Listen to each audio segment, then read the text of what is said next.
Hello, guys, and welcome to this episode of the Brawlcasters. I'm James. That's Alex, bringing our combined 50 years of martial arts experience to the internet to provide you YouTube's funniest fight commentary. Now, Alex, how are we feeling this fine evening?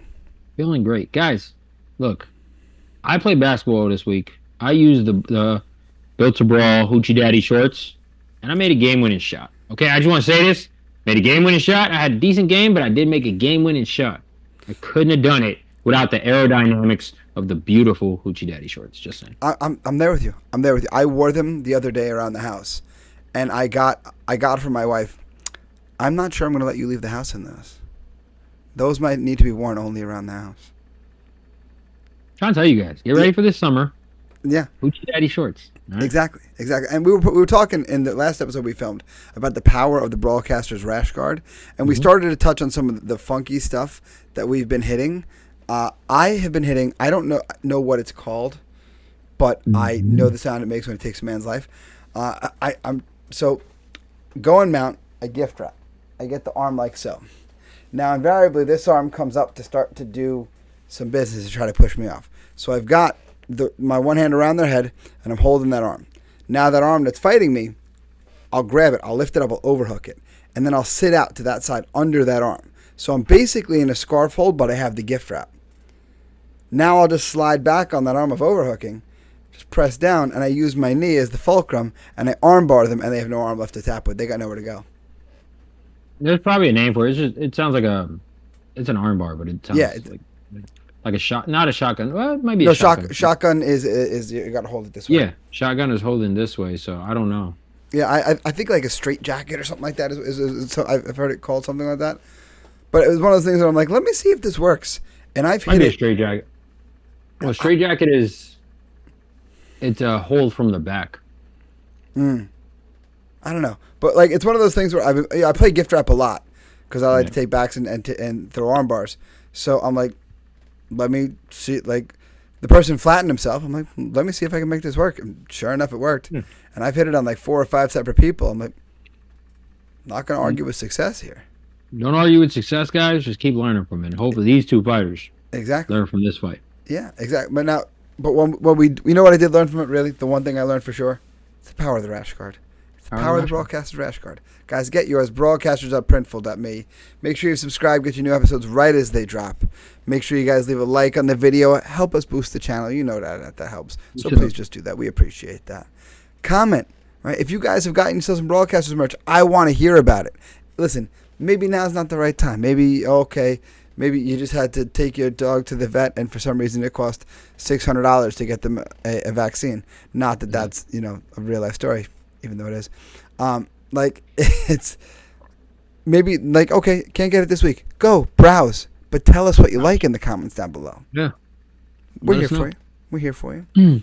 And guys, of course, share the episodes. Help us grow because we want to keep doing this, guys, for as long as we can. Get as much attention on the channel as humanly possible.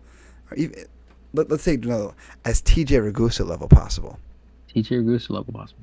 I have been talking to TJ about the last broadcast where you and I, or more accurately me, was making Chuck Norris jokes about TJ Ragusa, and he is there for it, man. He was having just. Did he watch it back? Because Ricky hasn't told me anything yet. He watched it.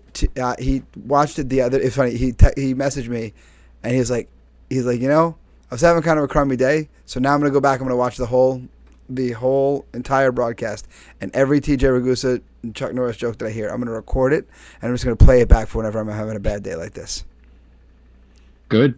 I'm surprised. I was just waiting for Ricky to tell me about, like, don't kick a child. You can't say you're going to kick him.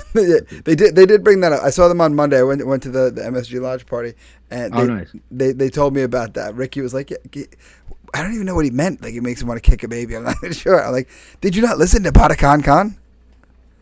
That's lore, man. That's straight up lore. Oh, man. You guys, do yourself a favor. Go onto any streaming service. Bada Khan. BATA, then 2 words. KAN twice. Yep. The first 30 seconds, you're going to be like, these guys definitely have CTE. Let it get past those first 30 some odd seconds. And then, at first, you'll be like, no, those guys definitely still have CTE. and then it'll play for a few seconds, and you'll be like, you know what? I'm feeling the vibe. I'm feeling the vibe. Get into it. Yeah, I'm feeling the vibe. I'm feeling the vibe. Now, I was feeling the vibe of seeing these two guys match up for sure. We're always down for a BFL Cayden Marshall fight. All right, and he's against Dylan Winter, is who we're watching today. Cayden Marshall, one of the Brawlcasters alum who came and fought at the last Flex Fights card. Fight didn't go his way, but he came out and showed up. And more importantly, he left it a Brawlcasters beanie. He did. He did get fucked up, though. But listen, he left it a Brawlcasters. He, unlike Josue, he didn't embrace the power of the beanie right then and there. I think he's going to bounce back from it. I'm sure he will, too. You know, like, sometimes you need that little wake-up call. And hopefully that fight was it for him. And, you know, maybe seeing Josue wear the beanie to the cage and be empowered by it, maybe Cayden's going to be the same way. Only time will tell. But let's see what he did with Dylan Marshall. Dylan Winter, pardon me. Here we go. In 3, and 2, and 1. Hey, what's your height, name, and weight? Dylan Winter, 6 foot. There's Dylan Winter, Mr. 6 foot, 150 pounds. And his opponent. Yeah, it is young Cayden Marshall. This is young BFL, too. No mat. They have a cage, but no mat. This is post-dental floss ring, but before actual mat. Yeah, and this cage is pretty huge. Yeah, it's the same cage they've always had, I think. Dylan Winter clearly has no training whatsoever. Like he's trying really hard, but there's so much extra motion in everything he's doing. Yeah, he might. You know what? He might have just never been in an octagon before. That's fair. Like, holy shit, this is about it. So like he's getting fucking rocked though. Well, his blocking is too big. He's standing too upright. His head is up way too high. Chin not tucked at all. And he's got no foundation, so he can't absorb the shots either. Was this the first BFL where we see a kid in a NASCAR shirt? I don't know where they're from. We should have asked the guys when we saw them at HK Hall, but we didn't even think to ask where BFL's held. Because after all the fights that we've called of theirs, wouldn't it be crazy just to show up at one, see who recognized us? Be there, like, scouting local talent. Yeah. Nice right hand. Winter threw one there.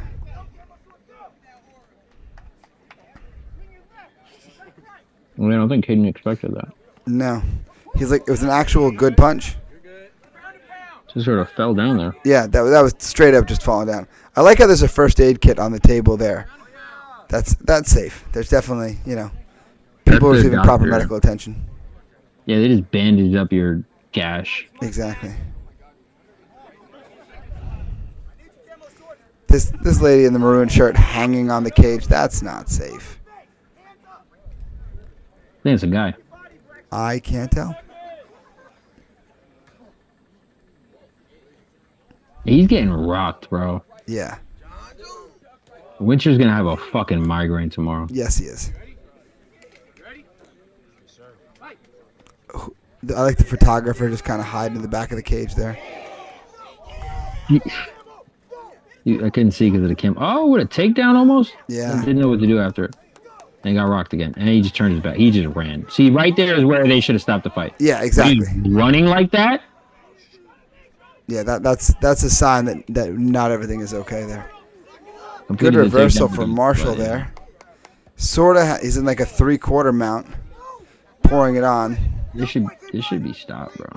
Now, to Dylan's credit, he was blocking as he was going around and like moving, but he put himself in a worse position. I just think, wow, that was a nice back take. I just think with the amount of strikes he's taken and like for his safety, why are you putting your hand? You're trapping your own hand, buddy. He doesn't know that, Alex. Nobody. I'm just saying, like you're not doing anything with that. If you weren't, I would. What the fuck? I would be like, oh, okay, cool. If you grab the foot to pull like on the ball of the foot, you can pull that to peel it. But like he literally put his hand in the middle. So what is this guy? Is this guy like literally just coming over to coach? Yeah. Also, he's wearing UFC gloves. Yeah. And Venom shorts. Those are definitely like you get them at like Sports Authority for like $24. The Venom, the UFC gloves. Yeah, the UFC gloves like that. Yeah. Those are the shitty ones. Now, Cayden head on the wrong side here. If he had his head on the opposite side, opposite his choking arm, he might be able to make this choke work for him. But that's not where we are, unfortunately. Nah.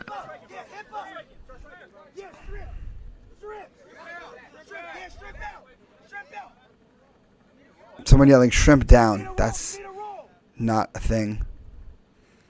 Cayden not really attempting a choke here. I think he's just kind of holding Dylan, trying to wear him down a little bit, which is not a terrible strategy.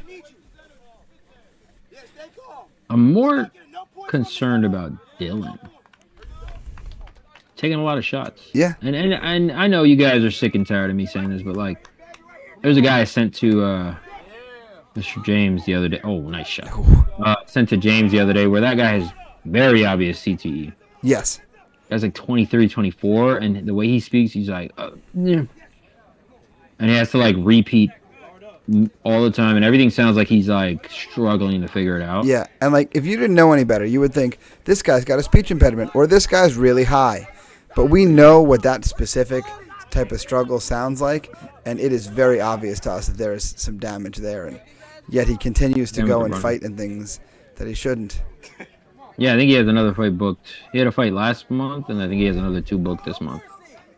From what I've seen on the story. Cayden doing nothing about these leg kicks. Not that Dylan. Right, like, what is this, bro? Like, hands on his knees there like that? Like, and eating those unnecessary...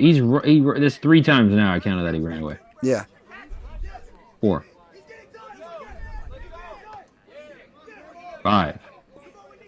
He's almost using it like just violently creating space just so he can throw a really hard leg kick, but like this, yeah. 6. That's not even... That one was straight up black walking away. Yeah.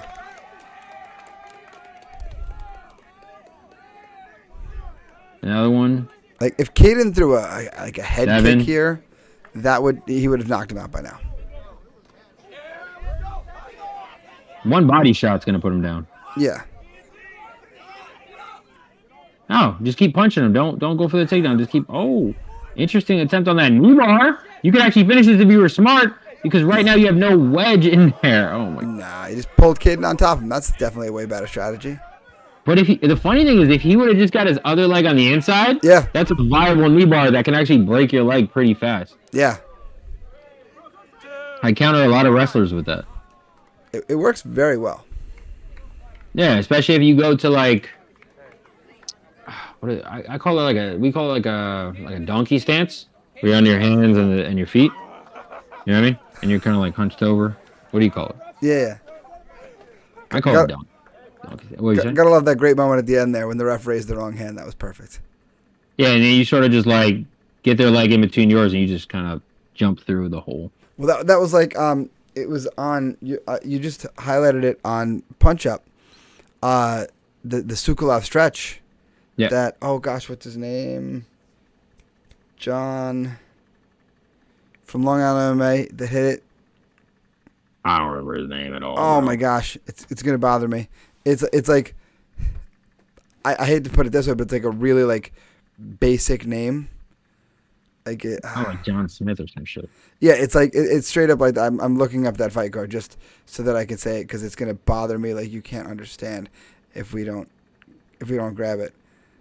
There are lone pro John Hancock. He our lone profile that evening called the Sukolov stretch, which is super awesome. That's an awesome finish. Very unique, very powerful, and devastating for the guys. Every time I see it, I'm like, ow, ow, ow, please stop doing that. Please, just tap, please, please, please, please, please. Just tap. No, because I like having hamstrings that work and knees that bend in the right directions. But the Sukolov stretch tries to do the exact opposite thing of that. It's one of those things that once it's on, and you're like, oh fuck, this sucks. Yep, exactly. And I like, unless you can like clear his grip before your leg gets to straight, it's just horrible, painful horror that's just being taken to every part of your leg. But guys, speaking of things that aren't horrible, go get some Brawlcasters merch. Brawlcasters.printful.me. Leave us a like. Leave us a comment. If there's a fight you want to see, as long as there's a ref, comment it down below. We've been getting a lot of requests lately. We are happy to bring them out. So by all means, if you have something you'd like us to do commentary for, pro, AMI, whatever, it's not UFC because they'll flag us. Put it down in the comments down below. There must be a referee, of course. Make sure you guys, like I said, leave a like, subscribe, and of course get your merch. But more importantly, share the episodes with your friends. Share the laughs, share the funnies, and share some of the crazy fights that we see. But until next time, guys, brawl on.